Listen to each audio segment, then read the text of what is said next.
Good afternoon. I am supposed to be with you in person there in San Francisco, but there's been some events taking place here in Atlanta that is beyond my control, and so therefore I will not be able to be there. As my good friend Moses, I call him Moses, Mr. McCummy, know that I have a special relationship with my sister Moselle, and she's will be in a hospital operation on tomorrow, so therefore I'll have to be here in Atlanta. But I hope that you'll have a very successful event. I know you'll have a very successful event because Moses don't do any flunking things, and it's still my expectation that Moses will one day be the president of Kenya. He set a high bar as a very young man, and then after relocating here to the United States and getting a dual degree now in law school, we do expect great things from Moses McCumby. And I believe some of the leadership we have in Africa now need to change. We need to have young people Moses' age as president of Kenya, president of, I just got back from Congo, the president of Congo. Just name any country in Africa where we have these old men that my age and older that want to hold on to power. Namely a person like Mr. Biya in the Cameroon, who is older than I am and have been in office 3 centuries, 3 decades, and said he's going to be there until he die, and that the people of Cameroon would allow that is beyond my imagination. And we're saying, to the people of Cameroon, which has been in a virtual civil war for the last almost 2 years now, when the French-speaking side of Cameroon imposed itself upon the English-speaking side, which the French-speaking side is much larger, and the president have always come from the French side. And of course, I have some great friends on the English-speaking side. As a matter of fact, the former First Lady of English-speaking Cameroon was just here at my house, I guess a month ago, and Mrs. Funsha.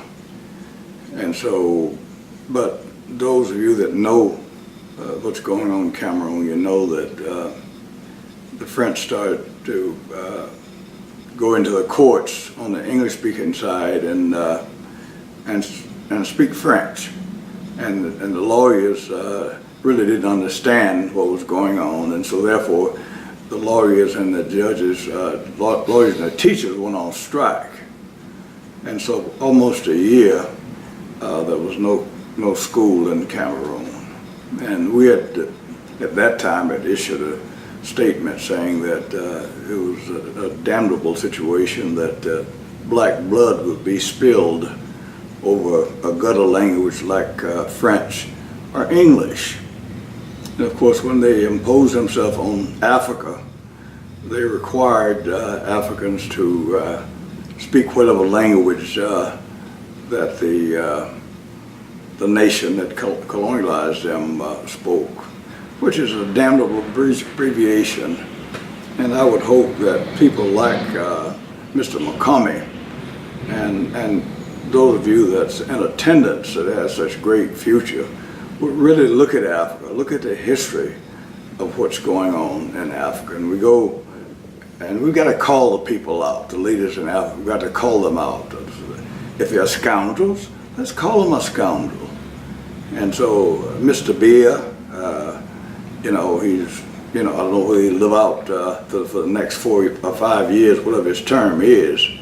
But when we got people like Mr. Kagame in Rwanda, there's any question that he's done a wonderful job in Kigali. Kigali is one of the most beautiful cities in the world, and it's due in large measure to Mr. Kagame's leadership.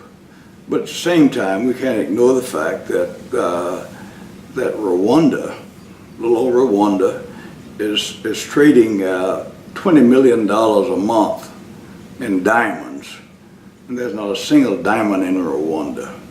So they're going into the Congo, stealing the diamonds out of the Congo. That is damnable and inexcusable, and we have to stop it.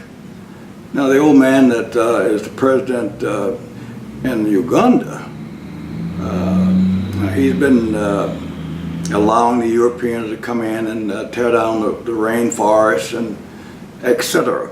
He want to be there for life. And so it's young people like Moses Makame and others in this audience that must say to Africa, no, you do a maximum of 2 terms and you're out of there. Now, of course, I'll say this in closing. I've visited Kenya a number of times, and as a matter of fact, I first met Moses just before he was coming to the United States in Nairobi. And there's a great promise. And as I looked at what's going on in Kenya, for an example, where the European was kicked out by the Mau Mau, we need some new Mau Maus in Kenya, because they were not really, the Europeans didn't really leave. The English still own too much in Kenya. And the Queen Elizabeth,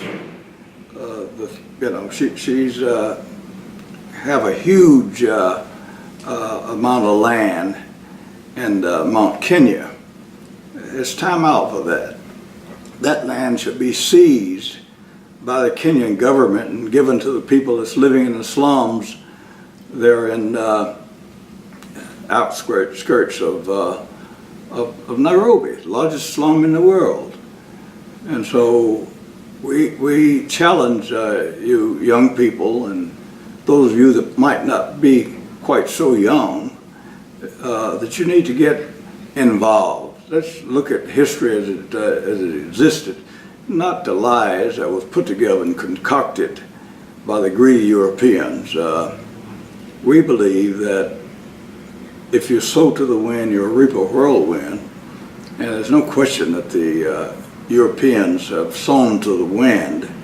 And so the whirlwind is bound to come, but the whirlwind really is you, those of you that are there in the audience. It's not a matter of paying back. No, that's not. We want our due deserts, and we want to demand them.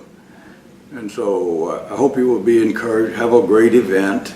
I wish I could be there with you, but as you understand, I have to take care of my sister here, which is a matter of urgency to me. So please forgive me for my absence, and hopefully if I get an invitation next year, I can be there with you.